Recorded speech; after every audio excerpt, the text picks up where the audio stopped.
Community. This is not a noun. Building is not a noun, it's a verb. Okay? So means building community doesn't mean that listening to speeches. Building community doesn't mean that you read books on it. Building community has nothing to do with any of that. It has nothing to do with just hearing. It has nothing to do with reading books. It has nothing to do with hearing speeches. It's nothing to do with calling each other and saying we need to build a community. It's not about emailing each other and saying we need to build a community. It's not about intentions of building a community. It has nothing to do with verbal. What all it has to do is with action. Because building is a verb. It's not a noun.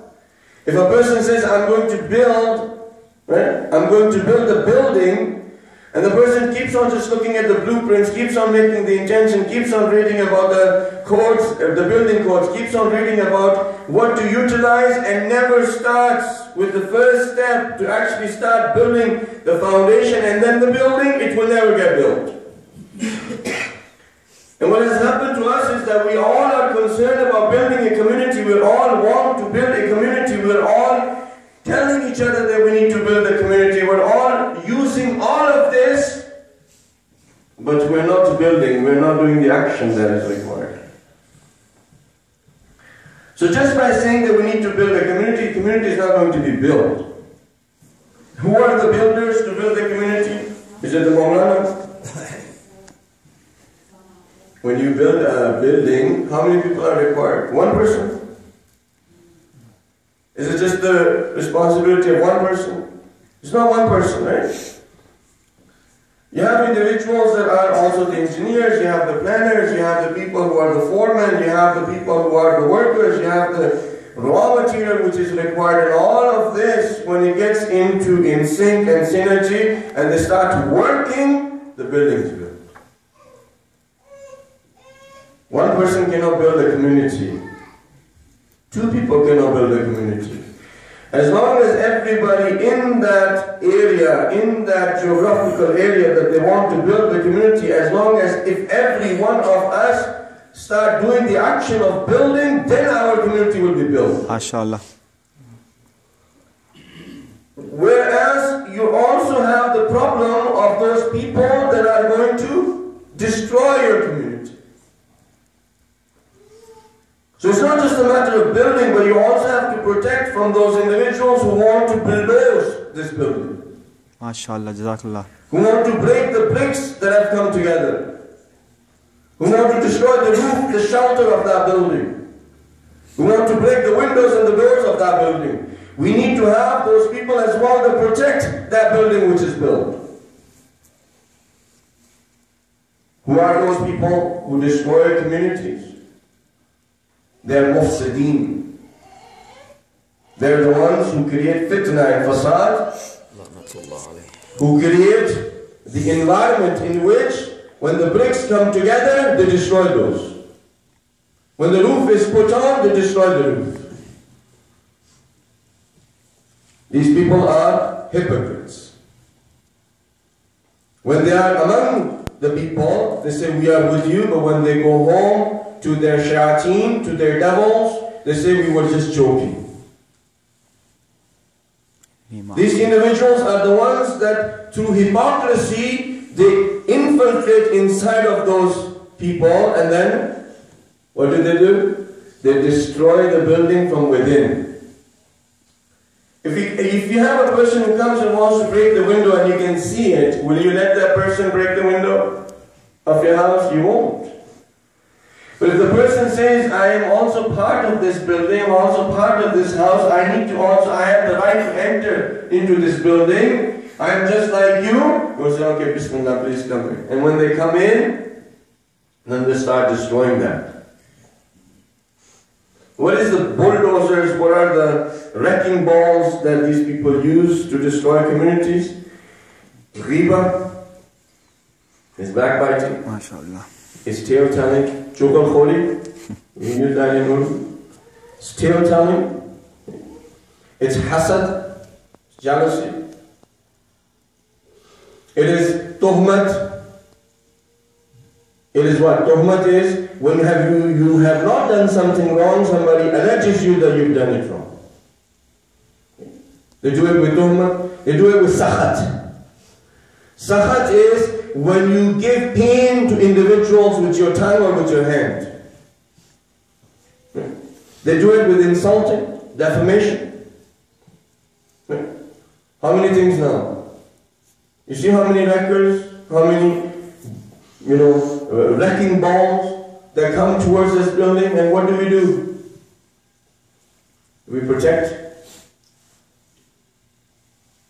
Do we say to that person, and what is the protection that you need to do is Amar bil Maruf wa Nahy anil Munkar. That is what we need to do so that we can protect this community, so that we can protect this building from not being destroyed. For the future of your kids. For the future of the kids to come. But if you don't do that, then this building is going to be destroyed, or what is going to happen is a few people are going to try to put a few bricks, and then the rest are going to come and bulldoze that. And this building will never get erected. It will never be there. Every one of you have to make a decision. If we're going to be building, or we're going to be destroying. If you are building, then we cannot do ghibat, we cannot do tale-telling, we cannot lie, we cannot do any of those things that break the community. Let me give you an example. They say that tale-telling is worse than murder. Tale-telling is worse than murder. How can tale-telling be worse than murder? Do we know what tale-telling is? Anybody know what tale-telling is? Please.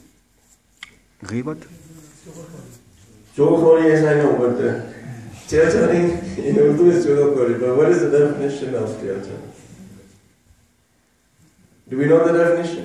Speaking that about a person which, if he was in his absence, which if he was there, he would have said something or defended himself. So if you were to say something about a person that is his fault or her fault, that is in the meaning of backbiting. But what is tale-telling? Badgoi? Badgoi is in Farsi. Right? To say bad things about another person. Right? But that also, all of this can be part of the definition of tale-telling, but it's not tale-telling. They are similar. Tale-telling is this: I come to you, I come to Arab, and I say to him, do you know what Muhammad said about you? You know, he was saying that you are such and such. You know, he was saying that you are such a bad person. Right? You are a person without any taqwa, any negative. Right? You know, this is what Muhammad said about you. What is going to be the natural reflex? How dare Muhammad? Who is he? How dare he say these things about me? Right? And then what happens? Next time you see Muhammad, what do? Say, Muhammad, were you talking about me in such and such way? So Muhammad says, who told you that? Who told you that I was talking about you such and such? He said, Hassan told me that. Hassan told you that. Really? I invited him to my house for dinner and this is what he does to me? This is the thanks I get for inviting him for dinner? And how dare you think this way? And then what happens? These three brothers now don't want to see each other anymore. So is this building community or destroying? MashaAllah. It's fitna, it's fasad. Right? It's something to break the community. It's not something to build it. Build it would have been this. Okay? If I come to you and I say, okay, such and such has said something about you, your responsibility is not to trust me.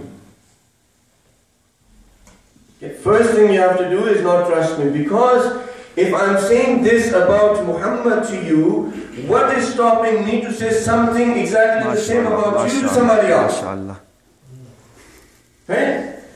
Just because I'm saying something about Muhammad and I'm not saying something about you, you take it, no, this person is my khair kha. This person is looking after me, this person is my friend. No, this person is not your friend because he will do the same thing to you with somebody else. So the first thing you have to do is not trust this person. Second thing you have to do is not take him out of the list of your friends. He's not your friend. Third thing is that whatever that this person has said, you do not investigate. You should not go into the investigation mode and try to find out if Muhammad has said this to you. You don't do that. Right? Guess what will happen? That conversation would have happened and that's it. And nothing. You would have told this person, listen, even if Muhammad has said this thing about me, I don't know, and I have not seen anything from Muhammad that way, and I'm not going to go into and going through investigation to find out. Allah subhanahu wa ta'ala is my witness, and that is all that I need. I know in myself that I'm not such a person, and that's it. MashaAllah. That's it. Right? The same thing about ghibah, the same thing about hurting other people's feelings. What is the definition of ghibah? Ghibah? Backbiting, I understand. So backbiting, you can't just literally take that, right? Somebody goes and bites you on the back. What would be backbiting? Okay, so the first thing we have to do in order for us to be able to build that building, we need to figure out the blueprint. We need to find out the information required about ghibat. We need to find out about information about chughul-khori. We need to find out about the definition of lying, of hurting other people's feelings, of insulting, of defamation, of all of this we need to find out. So that the benefit would be that we ourselves will not do. And also if somebody else is doing, we are able to do amar bil ma'ruf and nahy munkar. If I don't know the definition of ghibat and three people are sitting down and they are doing ghibat, can I stop them? Can I stop them destroying the community? I cannot unless and until I know the definition. If somebody was to say chughul-khori, we should be able to go through a whole list of definitions. You know, this is what chughul-khori is. Backbiting is also not that simple. And we need to do that in order for us to be able to build a community. If we want to build it, right now, if we have 100 people here, which we don't probably, let's say, hypothetically speaking, if we have 100 people here with their own conscious mind, okay? Now I want your conscious mind to be with you. Your self-analytical person to be with you. I want you to, and I myself, to ask the question, have I done ghibat of somebody? Have I ever done tilting? Have I ever insulted somebody? If I have, I'm not building community, I'm destroying the community. MashaAllah. And I can bet you, I can tell you for a surety that not even one person will be saying that I did not do that. So if there are 100 people and they're all bent on destroying the community, when is this community going to get built? It's never going to get built. And if out of the 150 people decide that they're going to build the community and do that, if 50 don't do it, it's never going to get built. If all of us decide we're going to build the community and also we're going to defend against those hypocrites who are trying to destroy us, then maybe after 2 years we'll have a community built. But if not, it's just going to continue. And we need to build this community because what is going to happen is that we are going to be tried in a way that all that is dear to us, all the ethics and morals of Islam, all the fundamentals of Islam, all the rules of Islam, we're going to be tried in a way where people are going to be denying that they are Muslim. They're going to have to deny the truth to be able to be accepted. Give you a simple example. In the name of free speech, hate speech is being going on. MashaAllah, MashaAllah. Right? In the name of free speech, hate speech is going on. And the hate speech that is going on, they have made it into free speech, and now if you say something against hate speech, they are saying that the person is against free speech. MashaAllah. MashaAllah, MashaAllah, Maulana Sahib. Right? The Pope made a statement. He was there. I mean, you can go through Sheikh Google and find out about this.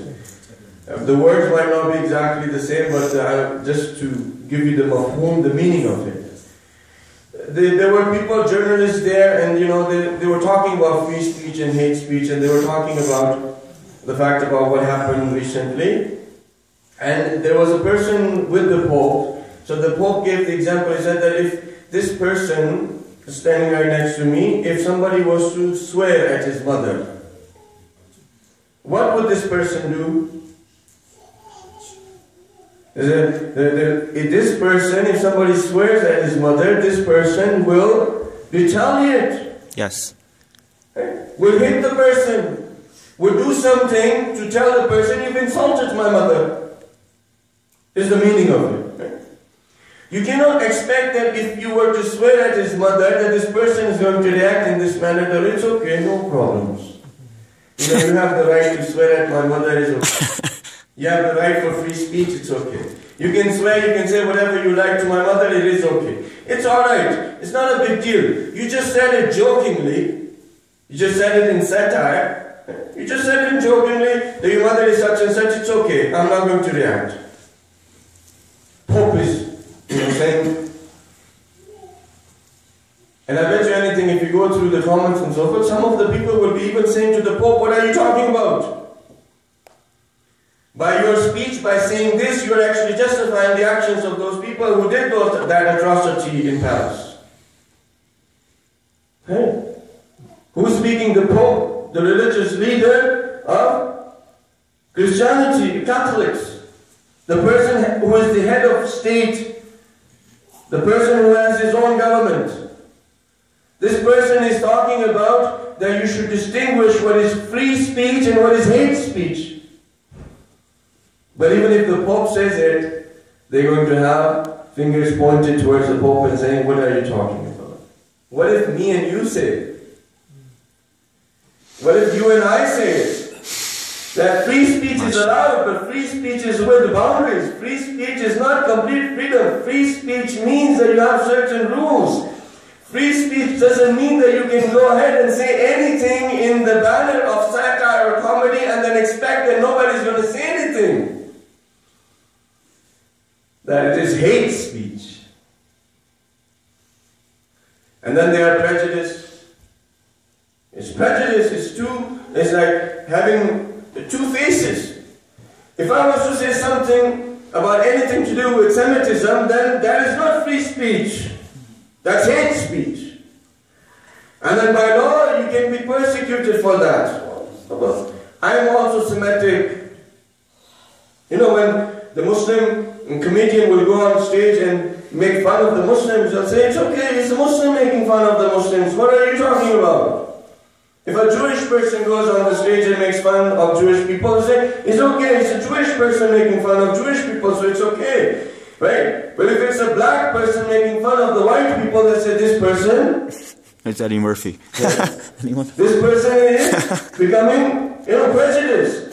If a white person goes and makes fun of the black people, they say, this person is becoming prejudiced.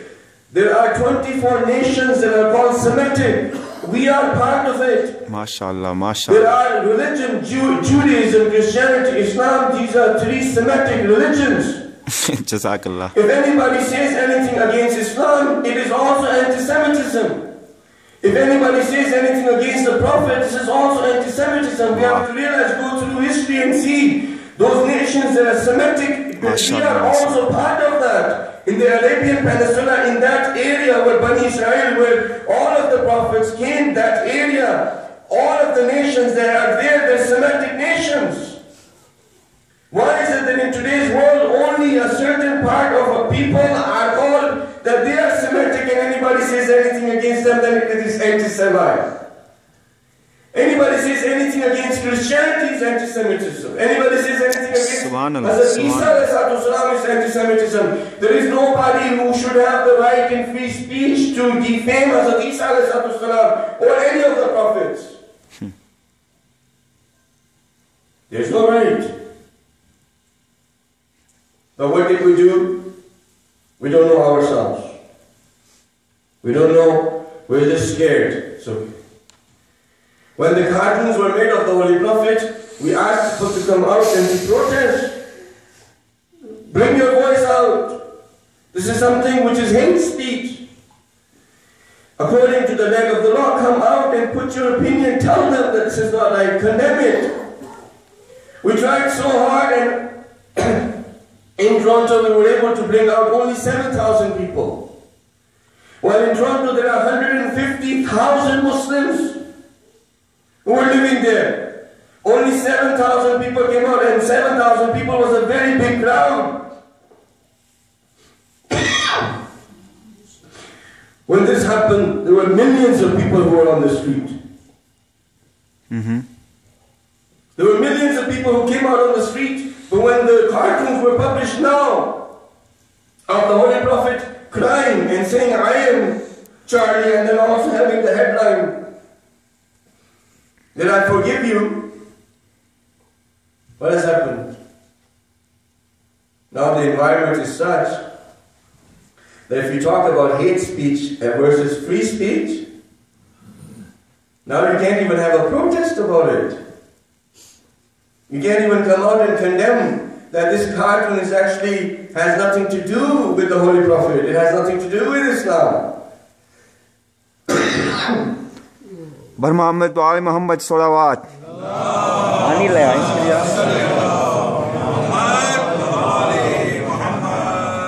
So why are we in this state now? Why is it that the whole world is seeing those cartoons that they made fun of the Holy Prophet, that they did insult and hurt the feelings of 2 billion people? We're seeing that all over the world, where a few copies were being sold now, in millions those copies are being sold. And everybody on the internet, 7 billion people have seen those cartoons. Whose fault is that? If we had 150,000 people come out in Toronto, and also whatever we have in Calgary and also in the rest of the world, if 2 billion people who say that this is their prophet had come out on the street and said, this is hate speech, this is not free speech, I bet you, I tell you, I guarantee to you, then nobody would have ever made fun of the prophet. Whose fault is that? It's the fault of you and I. It's the fault of you and I. When Hazrat Isa ﷺ is insulted, none of the Muslims stand up and say, this is our prophet. It is our fault that our prophet is insulted today, and we have not even now the opportunity to say it, that this is wrong. Allahumma salli ala Muhammadin wa ali Muhammad. This is how it is now. And more as we go in future, you're not going to be able to say anything. And guess what? On the Day of Judgment, all of us are going to be asked. Now people are even scared to write an email about this, to even tweet about this. Far be it that there's going to be a protest. People are scared. Because they say, if I do not say that I am Charlie, then what will happen? If I say I'm not Charlie, that means that I am supporting those people who did what they did in Paris. No, it doesn't mean that.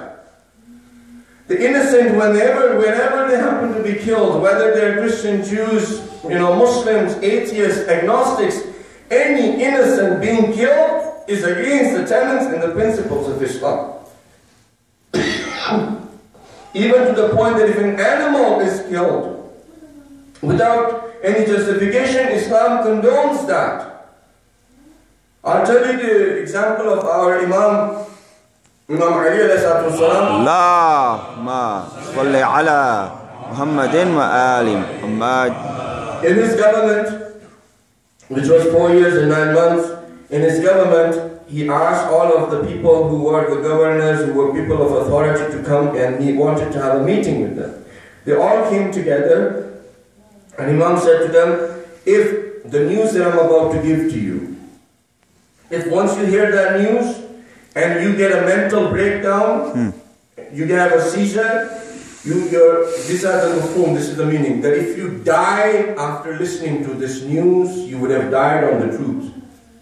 Meaning what? This news that I'm about to give you is so grave, it is so bad, it is so, it is such an ugly thing that has happened, that if I was to tell you and you listen to it and you die right now, you have a nervous breakdown, you've died on the truth. So everybody becomes attentive. What is Imam is going to say? What has happened? The Imam is saying that if I get a nervous breakdown after listening to this news, that I have died on the truth. Imam says that the news has reached to me that a Jewish lady, from her ankle, jewelry was snatched. That her ankle bracelet was snatched by force. Not a Muslim. Not a Muslim, a Jewish lady. And what has happened? What is the atrocity? That by force her jewelry was taken out of her ankle. Somebody stole the jewelry from her ankle by force. Imam said, it's such a bad news. It's such a bad news that if somebody hears it and dies, has died on the truth. This is the justice of Imam Ali. This is the Imam that we believe in. That to him, the sanctity of any person, regardless of their religion, if that sanctity is affected, if that sanctity is taken, if that disrespect is done, Imam Ali says that it is the worst thing. Islam has such ideologies. Islam doesn't want anyone to be insulted. Far be it the Prophet. Islam doesn't want anyone to be insulted. Islam doesn't want anyone's feelings to be hurt. Islam doesn't want anyone to use hate speech to hurt the feelings of human beings.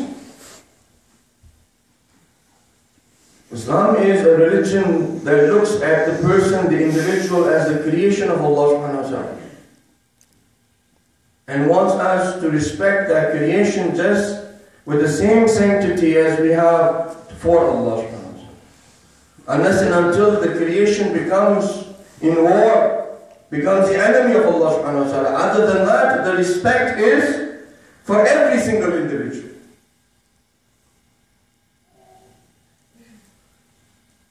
This is the world that we are in now.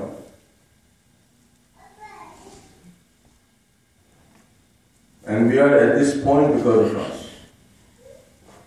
The people who kill the innocent, we are against them.